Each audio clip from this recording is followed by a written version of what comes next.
Good evening and welcome back to the next episode of Fiero Cast. Tonight we are going to look at the history of Fiero Racing Part 2. Before we jump into Fiero Racing, did you know that Fiero Cast has been awarded 3 big awards through the Business Concept and Corporate Envision and Innovative in Business Awards? 2023 FieroCast took Automotive Award for Best Iconic American Brand Enthusiastic Club. 2024 FieroCast received 2 prestigious awards, one for Best Automotive Podcast and second Most Informative Automotive Podcast, again for 2024. These automotive awards are recognized and celebrated. Have these achievements through FieroCast in the specific industry, including manufacturing and suppliers to dealers and service providers. FieroCast is a production of the Northern Illinois Fiero Enthusiasts, which is an incorporated business in the state of Illinois. Now, with 50 episodes under its belt and more are coming, FieroCast has been a product that started back in 2020 for the Fiero community. Thank you to the Fiero community for your support and listening to FieroCast. It has been a pleasure producing each and every episode for you.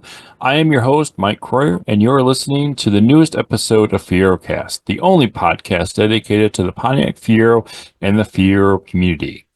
You can find past Fiero episodes at FieroFocus.com or on our Facebook page and on our YouTube page. We would like to thank you for your FieroCast support and to our sponsors for our 2025 season. The Fiero Store, Rodney Dickman, Volunteer Solutions, the Midwest Fiero Clubs, Golden Eye Graphic, the N.I.F.E Store, the Northern Illinois Fiero Enthusiasts, Automodella, and A1 Auto Transport.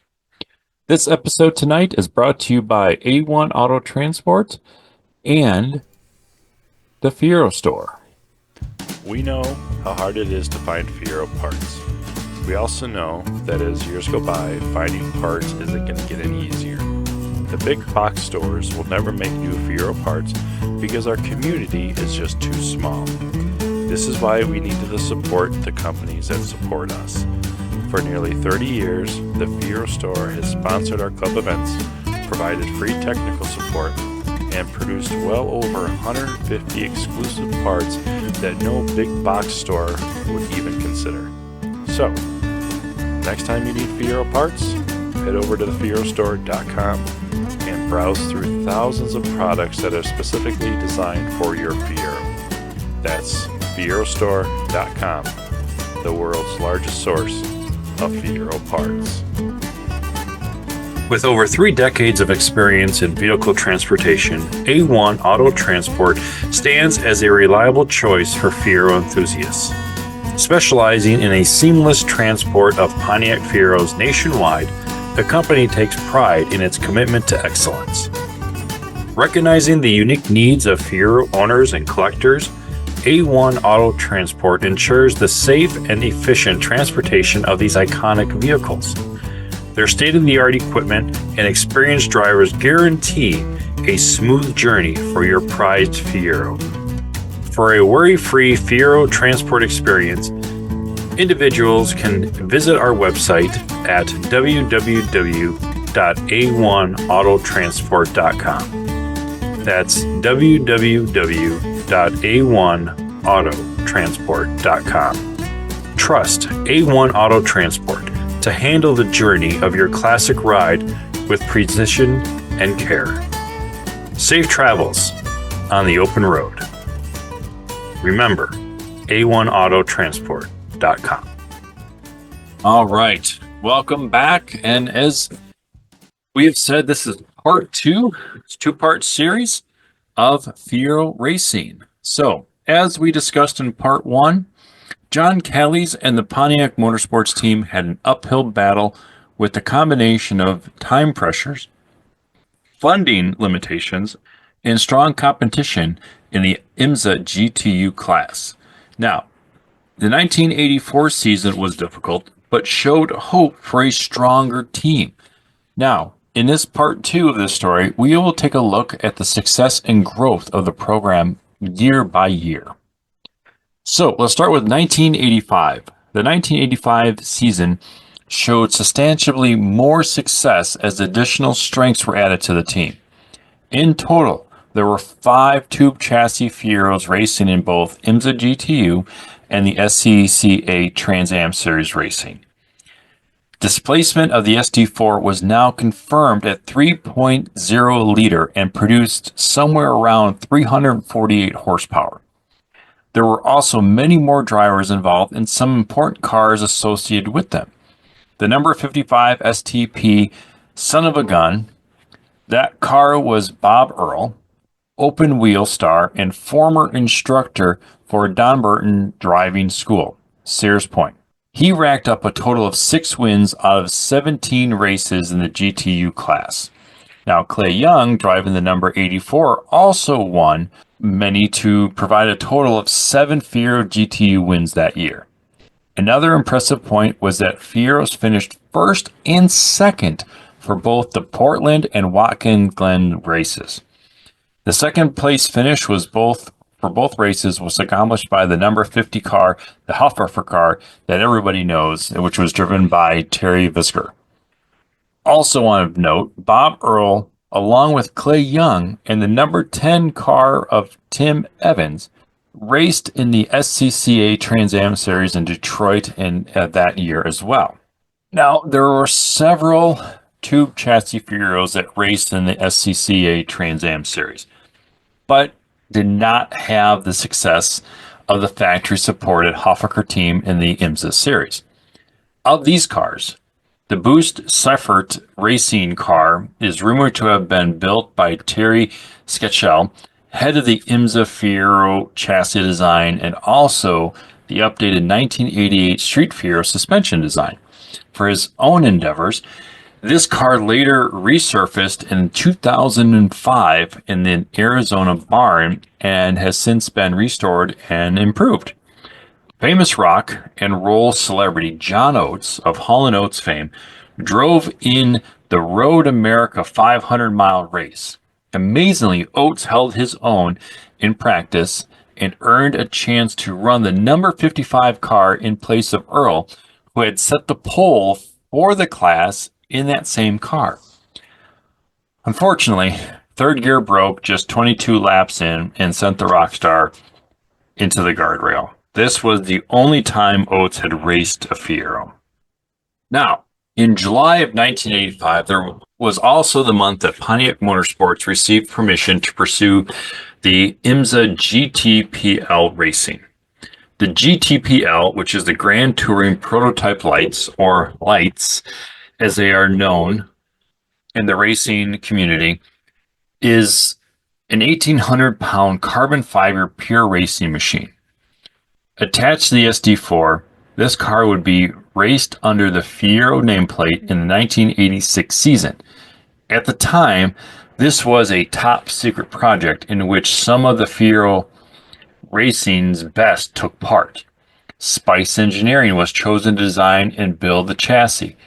They had many team members with solid top-end racing experience, but wanted to work more with both aerodynamic and infinite element analysis on computerized systems. Pontiac could offer that technical expertise, and when Spice Engineering was given a chance to work with Pontiac on the GTPL program, they said yes. Although Spice Engineering is headquartered in Great Britain, a U.S. headquarters was set up in Atlanta, Georgia. And meanwhile, John Cafaro was busy styling the internal body for the sleek race car. Cafaro modeled the initial clay at Spice Engineering Europe facility in just 1 week. Later, this design would be turned into the wind tunnel to optimize aerodynamics. Spice Engineering was responsible for the chassis design of the GTPL, as well as helping develop further suspension improvements of the GTU cars. If one looks carefully at some of the old race pictures, both Spice and Hoffaker, monikers can be identified on that same car. The number 55 car of Bob Earl is listed in historical documents as Hoffaker's chassis GTU 001, whereas Terry Visker's number 50 car is listed as a Spice chassis GTU 003. Both cars were in the Hoffaker Racing stable. From a Fiero enthusiast viewpoint, the 1986 racing season was a big one. Clay Young's car increased the number 84 GTU car engine displacement, which moved it from the GTU to the GTO class, making the first over 3.0 liter IMSA Fiero to compete. Unfortunately, he did not have a good year, never finishing in the top 10 of 6 races entered. That year also introduced another regular Fiero team in the GTU class, Dick Murray. Dick Murray entered his self-sponsored chassis number GTU 002, or the number 16 car, often seen in yellow and black trim, in 11 races, with the best finish of 4th at Mid-Ohio. Now, Murray was awarded Most Improved by IMSA for the 1986 season. The GTU class also saw Earl and Visker perform admirably, sporting the new famous GM Goodwrench sponsored number 55 and number 50 cars respectively. So Earl would take the pole position in 7 races and ended up winning 4 races for that season. Now, on the GTPL scene, the Spice Pontiac team was able to develop and build a car in just 8 months. The team began competition at the Road Atlanta race in March of 1986. Now, Pontiac had not only had the GTU entries, but also had the number 24 N.I.F.E car entered in the GTPL series. So Earl also piloted this car as well, the majority of the time, but he had help on the longer endurance races from the likes of Chip Ganassi, Gordon Spice, Clay Young, and Ray Bellum. This car, powered by the Vanderlei-built SD4, would win 3 of 14 races entered and place in the top 5 in additional 6 races. It also set pole for 8 of these races, making it the top contender in the majority of the events entered. The intense development truly paid off with a low coefficient of drag at 0.298 and the lightweight of 1,650 pounds. In fact, an additional 150 pounds had to be added to meet the class rules. Being that this was the first year for the Spice SE86CL Pontiac Fiero GTP chassis, the car performed extraordinarily well. Now, if there was a best season for the Pontiac Fiero in IMSA racing, it was 1987. This is the year that the Dingman Brothers racing team introduced their 5.1 liter V6 to the GTO class. This was the number 4 car and is easily identified as the Valvoline red, white, and blue racer as seen in many photos up to this day. As it turns out, this car was only raced during the 1987 season. Callies and his team wanted to compete in the GTO racing as head-to-head competition for the Ford Mustang racing in that class. He petitioned IMSA to allow the Fiero to run in the class with a longitudinal motor on a Herein gearbox.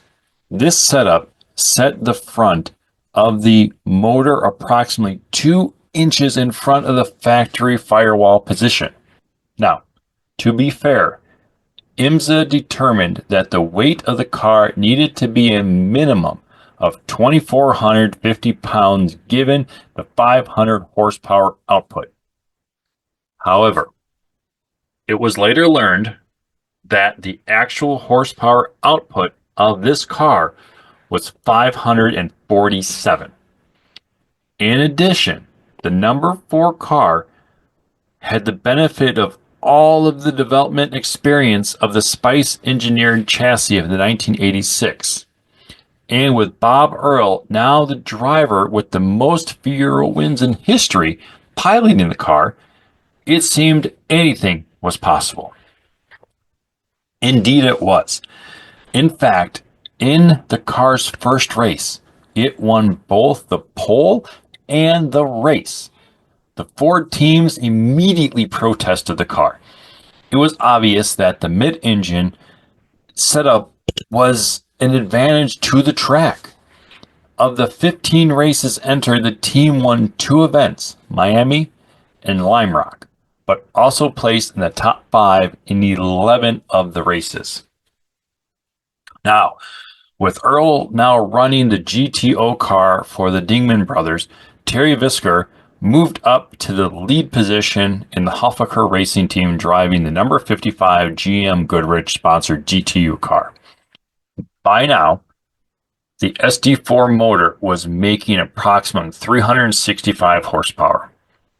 Visker racked up a total of 6 wins and won second place in 11 races entered.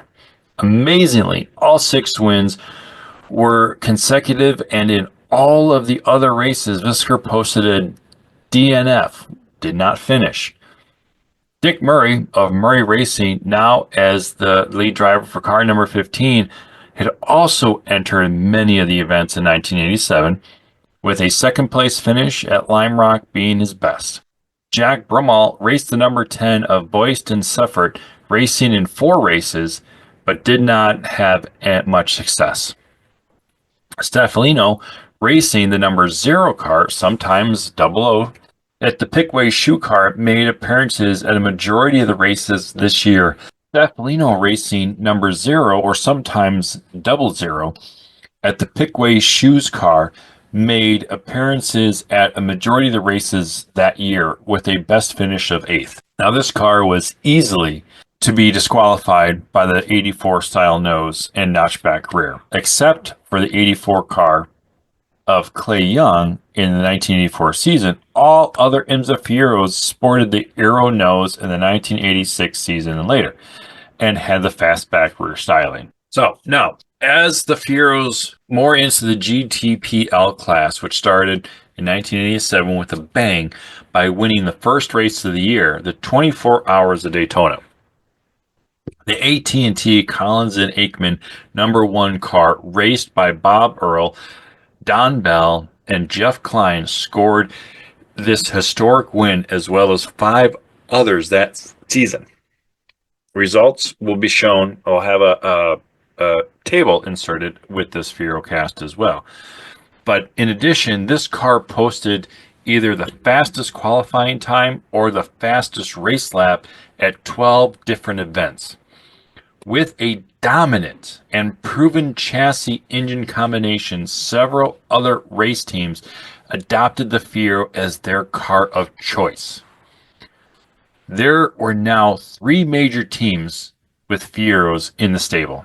Spice Engineering was running 2 of them, with their primary car as the number 6 sponsored STS.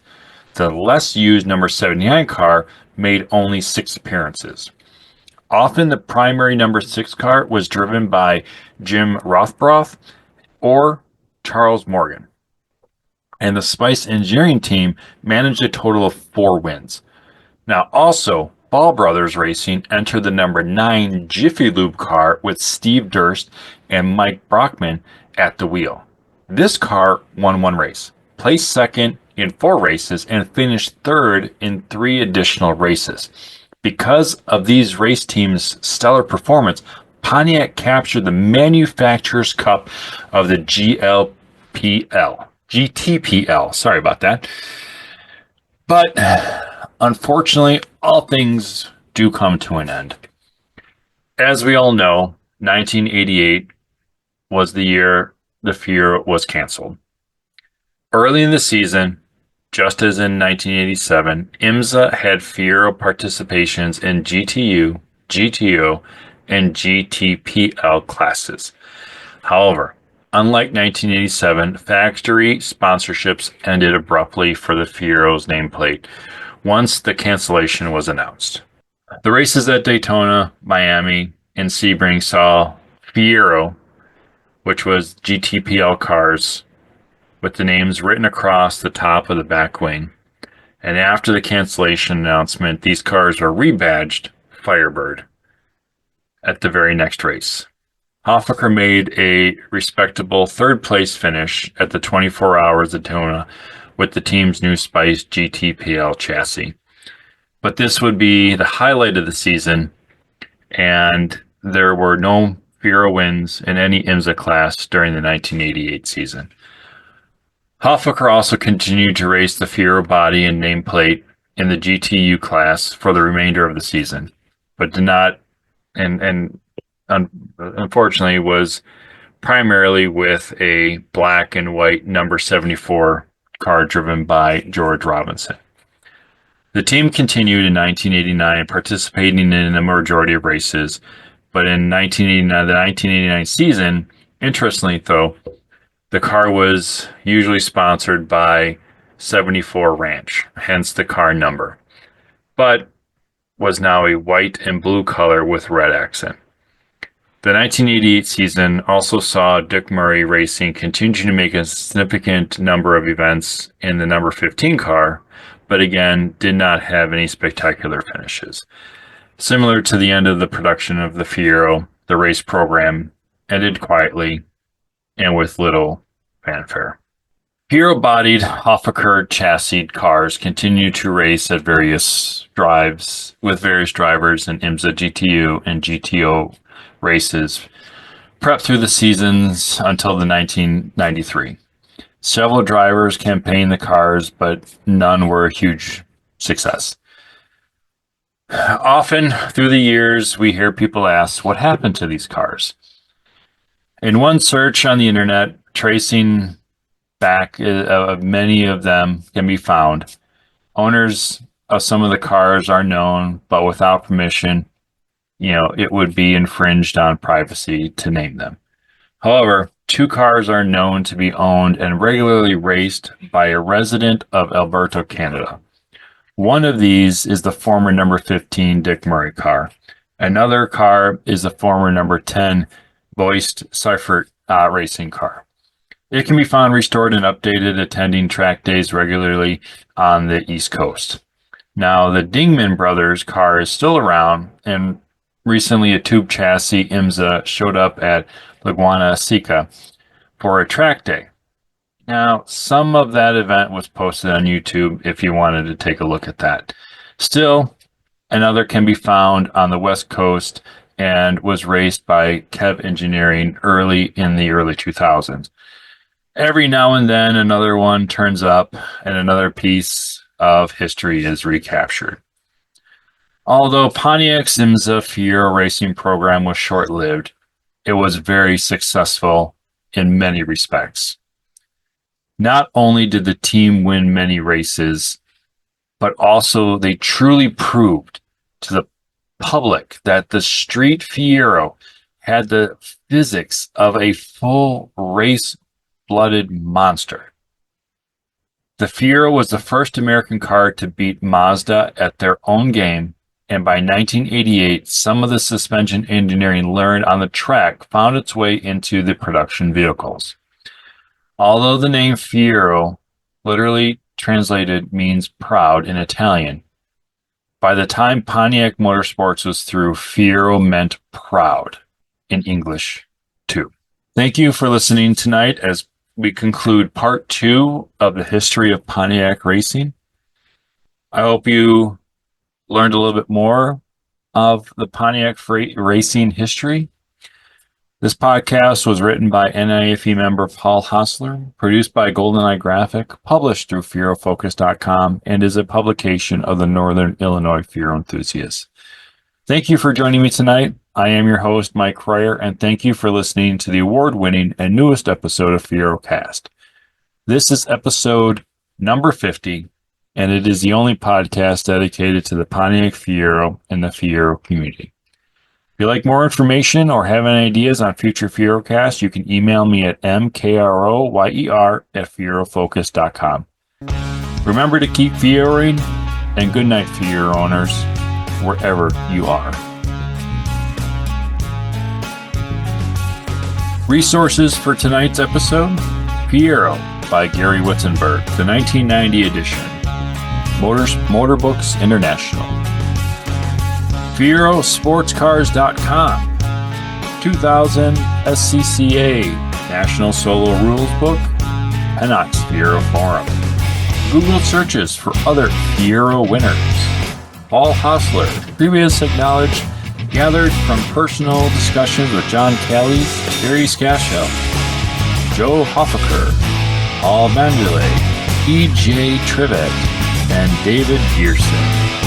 Special thanks to John Callies, former manager of Pontiac Motorsports. John reviewed this article and produced and provided additional insight and information.